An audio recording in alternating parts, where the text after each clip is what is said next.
উপরে দুরূদ পড়া বেদাত, তারা হইছে আসল বেদাতি, ঠিক কিনা বলেন?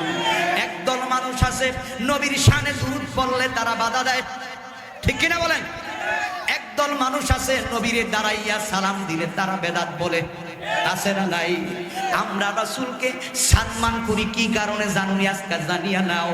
আমরা রাসূলকে সম্মান করি ফরজ মনে করিয়া না, ওয়াজিব মনে করিয়া না, সুন্নত মনে করিয়া না, আমার নবীকে মহব্বত করিয়া আমরা নবীকে দাঁড়াইয়া সালাম করি, ঠিক কিনা বলেন? তাহলে এই রাসূলকে দাঁড়াইয়া সালাম দিবেন নাকি বইয়া থাকবেন? জোরে বলেন।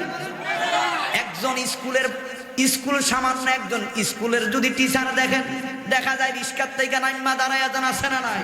আরে যেই নবীর সৃষ্টি না করলে আমার আল্লাহ পাক রব্বুল আলামিন আসমান জমিন লৌহ কলম কোনো কিছু সৃষ্টি করতেন না। ওই নবীর যদি দাঁড়াইয়া সালাম দেয়, যদি আপনাদের কষ্ট লাগে আপনারা কইরেন না, ঠিক কিনা বলেন? কিন্তু এটি নিয়ে বিরোধিতা করা যাবে? বলেন, এটি নিয়ে বিরোধিতা করা যাবে না। এই এলাকায় মনে আছে, আসেনিও মাশাআল্লাহ, চিলারা এলাকার মানুষ তো সুন্নি এলাকার মানুষ আছে, এই রোগে পাইছে সব জায়গায়, ঠিক কিনা বলেন? হুজুর বাংলাদেশের সব জায়গায়, কিন্তু এইগুলি আগে ছিল না, ঠিক কিনা বলেন? এই বাংলাদেশে যখন ইসলাম কোন নবীর আসেন নিয়ে আসেন নাই, আসছেন বলেন? কোন সাহাবীরা, কোন তাবে তাবাইন, কোন আম্মাই মুস্তাহিদিন, সলফে সালিহিন, কোন এই বাংলার জমিনে ইসলাম নিয়ে এসেছেন আল্লাহর ওলিরা, ঠিক কিনা বলেন?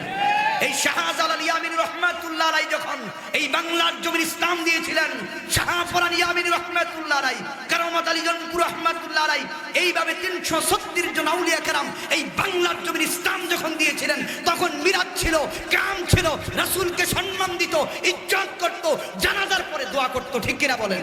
কিন্তু এখন এইগুলি নাই কেন? ইসলাম কি নতুন আইছে নাকি? ইসলাম তো পুরানেই, ঠিক কিনা বলেন? তুমি আর আমি মৌলবী নতুন হয়েছি, ঠিক কিনা?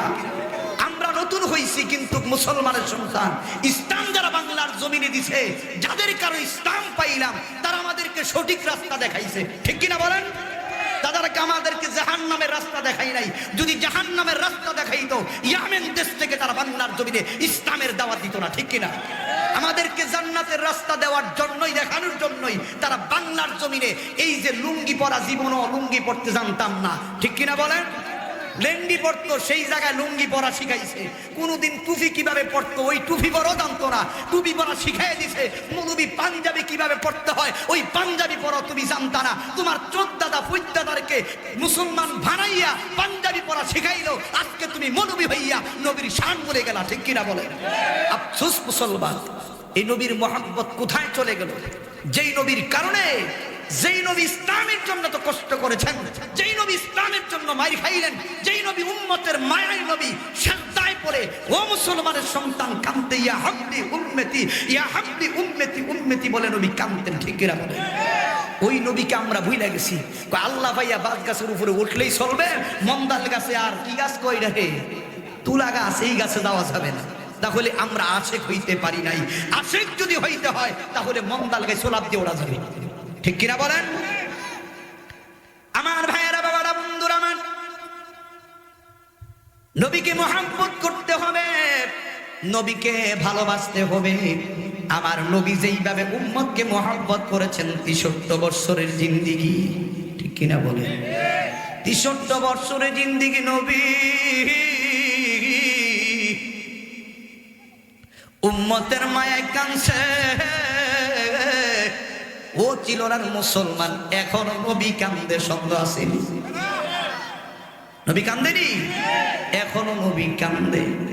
ভাইরা, বাবারা, বন্ধুরা আমার, আম্মা জান আয়েশা সিদ্দিকা রাদিয়াল্লাহু তাআলা আনহা আল্লাহর নবীর কেমন স্ত্রী ছিলেন বলেন?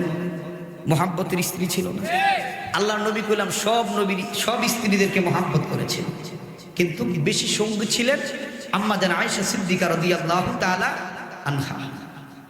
আম্মা জান আয়েশা সিদ্দিকা রাদিয়াল্লাহু তাআলা আনহা নিশিরাত্রে, গভীর রাত্রে আমার নবী যখন ইসলামের দাওয়াত দিতেন, আমার নবী যখন ঘরের ভিতরে আসতেন, ঘরের ভিতরে আসার পরে আমার দয়ার নবী, মায়ার নবী কাপড়টা যখন এইভাবে, গেঞ্জিটা যখন, শরীরের কাপড়টা যখন খুলতেন, খোলার পরে চন্দ্র দিকে, দিনের বই রাত্রের বেলা চন্দ্রটা দেখা যাইত। ওই আল্লাহর নবীর স্ত্রী আম্মা জান আয়েশা সিদ্দিকা রাদিয়াল্লাহু তাআলা আনহা চন্ডীর দিকে তাকায়।